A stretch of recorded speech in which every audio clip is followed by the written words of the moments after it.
गरीब मुलगी आणि श्रीमंत वकील भाग 16. मालती जिवंत आहे हे वाक्य वाचून सईच्या डोळ्यात अश्रू आले. सईने वहीत लिहिलं, माझी आई खरंच जिवंत असेल तर मला तिला भेटायचं आहे. अथर्वने तिच्याकडे पाहिलं, आपण तिला नक्की शोधू. आरवने आपल्या आईच्या जुन्या वस्तू पुन्हा तपासल्या. एका जुन्या पेटीत त्याला एक पत्ता सापडला. पत्त्याच्या खाली लिहिलं होतं, हा पत्ता फक्त सईला द्यायचा. अथर्वने पत्ता पाहिला. हा तर आपल्या शहरापासून काही तासाच्या अंतरावर आहे. सगळ्यांनी लगेच तेथे जाण्याचा निर्णय घेतला. ते एका छोट्याशा गावात पोचले. गावाच्या शेवटी एक साधंसं घर होतं. अथर्वने दरवाजावर टकटक केली. काही क्षणांनी दरवाजा उघडला. समोर एक स्त्री उभी होती. तिच्या चेहऱ्यावर वयाच्या खुणा होत्या, पण सईने तिच्या डोळ्याकडे पाहताच काहीतरी ओळखीचं जाणवलं. सईची नजर तिच्या गळ्यातील जुन्या लॉकेटकडे गेली. तेच लॉकेट तिच्या आईच्या फोटोमध्ये होतं. सईच्या हातातून वही खाली पडली. तिने थरथरत्या हाताने त्या स्त्रीकडे पाहिलं. अथर्वने हळू आवाजात विचारलं, तुमचं नाव मालती आहे का? त्या स्त्रीच्या डोळ्यात पाणी आलं. ती काही बोलली नाही, फक्त सईकडे पाहत राहिली. मग तिने हात पुढे केला. सई तिच्याजवळ गेली. त्या स्त्रीने सईच्या डोक्यावर हात ठेवला आणि अश्रूंनी म्हणाली, माझी मुलगी. सईला अखेर तिची आई सापडली होती. पण मालतीने पुढच्या क्षणी एक गंभीर गोष्ट सांगितली, माझ्यापासून दूर राहा, कारण ज्याच्यापासून मी तुम्हाला वाचवलं त्यांना अजूनही तुमचा शोध आहे. मालतीसमोर उभी राहिलेली सई अश्रूंनी तिच्याकडे पाहत होती. सईने वहीत लिहिलं, आई, तू आम्हाला सोडून का गेलीस? मालतीने सईचा हात हातात घेतला. मी तुम्हाला सोडलं नव्हतं बाळा, मी तुम्हाला सुरक्षित ठेवलं होतं.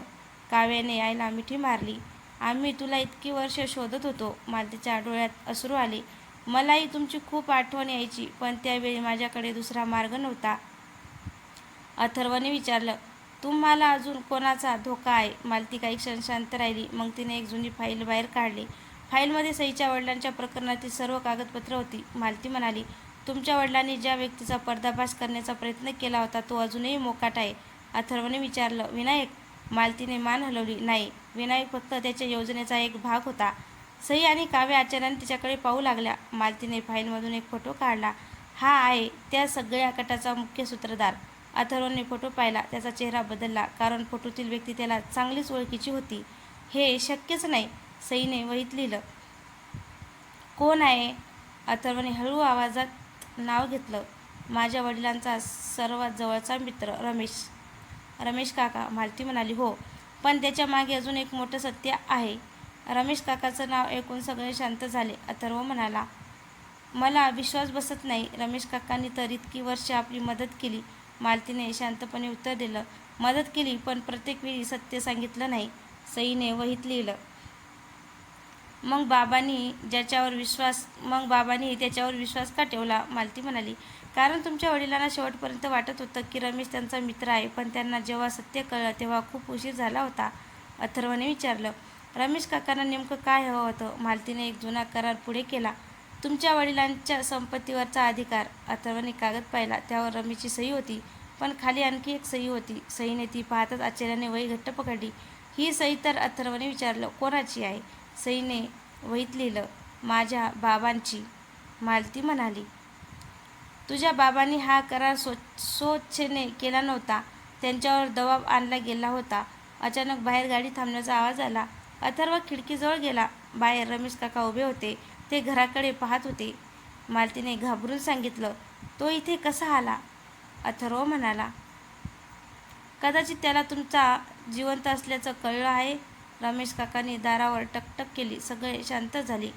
अथर्वने दार उघडलं. रमेश काका आत आले. त्यांनी मालतीकडे पाहिलं आणि म्हणाले, मालती, आता ही सत्य लपवण्याची वेळ संपली आहे.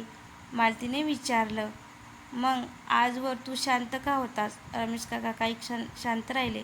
मग त्यांनी एक जुना लिफाफा अथर्वकडे दिला, कारण या लिफाफ्यात तुझ्या वडिलांनी माझ्यासाठी लिहिलेलं शेवटचं पत्र आहे. अथर्वने लिफाफा उघडला. पहिल्याच वहीत लिहिलं होतं, रमेश, माझ्या मुलाला सत्य सांगण्याची वेळ आली आहे. अथर्वने वडिलाचं पत्र उघडलं. पहिल्याच वहीत लिहिलं होतं, रमेश, जर अथर्वला हे पत्र मिळालं असेल तर त्याला माझ्या मृत्यूचं खरं कारण सांग. अथर्वच्या हातातला कागद थरथरू लागला. पत्रात पुढे लिहिलं होतं, मालतीला मी सुरक्षित ठिकाणी पाठवलं होतं. सई आणि काव्याला वाचवण्यासाठी तिने स्वतःपासून त्यांना दूर ठेवलं. पण या सगळ्यामागे फक्त संपत्तीचा प्रश्न नव्हता. अथर्वने आश्चर्याने विचारलं, मग आणखी काय होतं? रमेश काका शांतपणे म्हणाले, तुमच्या वडिलांना एका जुन्या कागदपत्रातून कळलं होतं की तुमच्या कुटुंबाच्या नावावरची काही जमीन चुकीच्या पद्धतीने हस्तांतरित करण्यात आली होती. मालतीने पुढे सांगितलं. तुझ्या वडिलांनी ते सत्य बाहेर आणण्याचा निर्णय घेतला, पण त्याआधीच त्यांना धमक्या मिळू लागल्या. सईने वहीत लिहिलं. मग आईला आम्हाला सोडावं का लागलं? मालती म्हणाली. कारण मला भीती होती की तुमच्यामुळे त्यांना तुमच्यावर दबाव आणता येईल. अथर्वने पत्राचा शेवटचा भाग वाचला. त्यात लिहिलं होतं, माझ्या मुलाला सांग, सईच्या कुटुंबाचा हक्क त्यांना परत मिळू दे. हाच माझा शेवटचा शब्द आहे. अथर्वने सईकडे पाहिलं. मी हे वचन पूर्ण करेन. सईने हसत वहीत लिहिलं. मला तुझ्यावर विश्वास आहे. तेवढ्यात रमेश काका म्हणाले, पण ही एक गोष्ट अजून बाकी आहे. अथर्वने विचारलं, काय? रमेश काकांनी एक जुना नकाशा टेबलावर ठेवला. या नकाशात त्या जमिनीची खरी सीमा दाखवली आहे, पण ती जमीन आता कोणाच्या नावावर आहे हे पाहिल्यावर तुम्हाला धक्काच बसेल. अथर्वने नकाशा उघडला. त्यावर लिहिलं होतं, सईच्या नावावर. सगळे स्तब्ध झाले. सईच्या नावावर जमीन असल्याचं कळतं सगळेच आश्चर्यचकित झाले. अथर्वने नकाशा पुन्हा तपासला. ही जमीन तुझ्या वडिलांनी तुझ्यासाठी सुरक्षित ठेवली होती, पण कागदपत्र बदलून ती दुसऱ्याच्या नावावर करण्याचा प्रयत्न झाला. सईने वहीत लिहिलं. मग माझ्या बाबांना हे आधी का सांगितलं नाही? मालतीने उत्तर दिलं, कारण योग्य वेळ येईपर्यंत हे गुपित ठेवणं गरजेचं होतं. अथर्वने लगेच जुन्या नोंदी तपासल्या. त्याला एक महत्त्वाचा दस्तऐवज सापडला. त्यावर स्पष्ट लिहिलं होतं, ही जमीन सईच्या नावावरच राहील. अथर्व म्हणाला, हा दस्तऐवज न्यायालयात सादर केला तर सईचा हक्क सिद्ध होईल. सईच्या चेहऱ्यावर पहिल्यांदा समाधान दिसलं, पण रमेश काका अचानक गंभीर झाले. अथर्व, अजून एक गोष्ट आहे. अथर्वने विचारलं, काय? रमेश काका म्हणाले, जमिनीची कागदपत्र बदलण्याचा आदेश मी दिला नव्हता. तो आदेश माझ्या नावाने बनवण्यात आला होता. अथर्व चकित झाला. म्हणजे तुमची सही बनावट होती? रमेश काकांनी मान हलवली. मालतीने एक जुना फोटो पुढे केला. ही व्यक्ती बनावट सही करत होती. अथर्वने फोटो पाहिला. फोटोतील व्यक्ती पाहून तो थक्क झाला, कारण ती व्यक्ती शरद काकांसोबत काम करताना दिसत होती. अथर्व म्हणाला, म्हणजे हे प्रकरण अजून संपलेलं नाही? सईने वहीत लिहिलं. मग आपण सत्य पूर्णपणे समोर आणूया. अथर्वने मान हलवली. हो, यावेळी कोणताही पुरावा लपवला जाणार नाही. अथर्वने फोटो पुन्हा नीट पाहिला. या व्यक्तीची ओळख पटवण्यासाठी आपल्याला शरद काकांच्या जुन्या कार्यालयातील नोंदी तपासाव्या लागतील. सई, अथर्व आणि मालती तिथे गेले. जुन्या कपाटावर एक रजिस्टर सापडलं. अथर्वने पाने उलटली. एका पानावर त्या व्यक्तीचं नाव आणि सई होती. हा माणूस शरद काकांचा कर्मचारी होता. मालती म्हणाली. मग त्याच्याकडे जमीन व्यवहाराची कागदपत्र कशी आली? अथर्व म्हणाला, कदाचित त्याला कुणीतरी आतून मदत केली असावी. तेवढ्या सईला रजिस्टरमध्ये एक वेगळीच नोंद दिसली.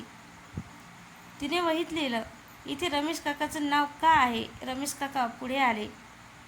नोंदीत लिहिलं होतं, रमेश यांनी मूळ कागदपत्र सुरक्षित ठेवण्यासाठी ताब्यात घेतली. रमेश काका म्हणाले, हो, तुमच्या वडिलांनी मला ती कागदपत्र सुरक्षित ठेवण्यासाठी दिली होती.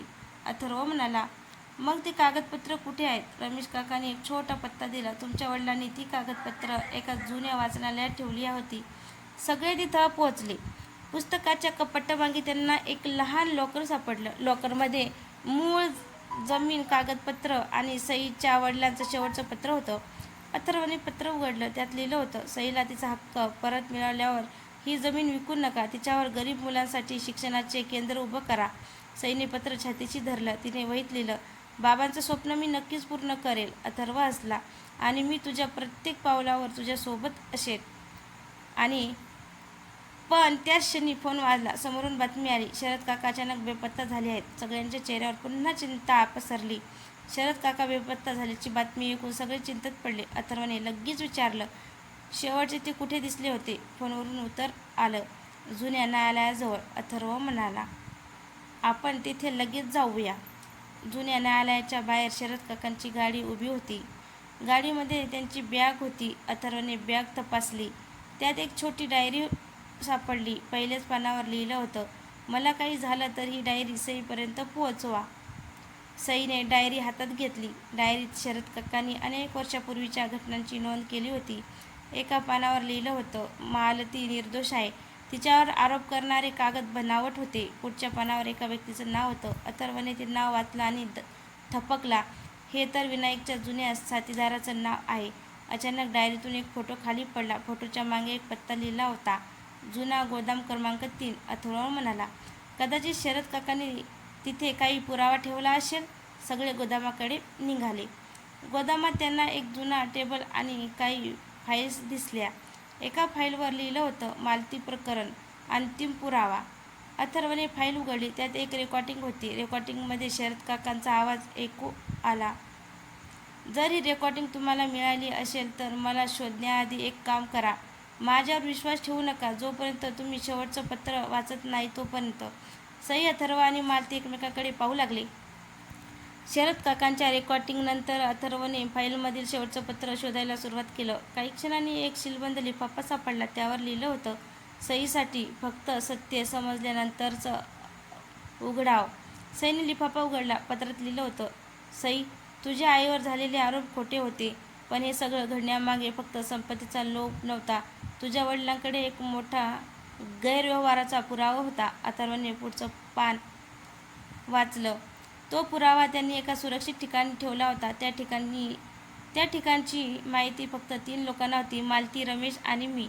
रमेश काका शांत झाले. सईने वहीत लिहिलं, मग पुरावा कुठे आहे? शरद काकांच्या पत्रात उत्तर होते, तो पुरावा तुमच्या जुन्या घरातील देवघरात आहे.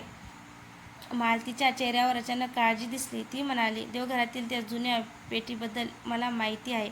अथर्वने विचारलं, मग आपण लगेच तिथे जाऊया. सगळे जुन्या घरात पोहोचले. देवघरातील जुनी पेटी उघडली. आत एक पेनड्राईव्ह आणि काही कागद होते. अथर्वने पेनड्राईव्ह लॅपटॉपमध्ये लावली. स्क्रीनवर सईचे वडील दिसले. ते म्हणत होते, जर हा व्हिडिओ माझ्या मुलीपर्यंत पोहोचला असेल तर माझ्यावर विश्वास ठेवणाऱ्या व्यक्तीचं नाव आता समोर आणण्याची वेळ आली आहे. व्हिडिओमध्ये त्यांनी एका व्यक्तीचं नाव घेतलं. सई आणि अथर्व दोघेही स्तब्ध झाले, कारण ते नाव होतं विराज.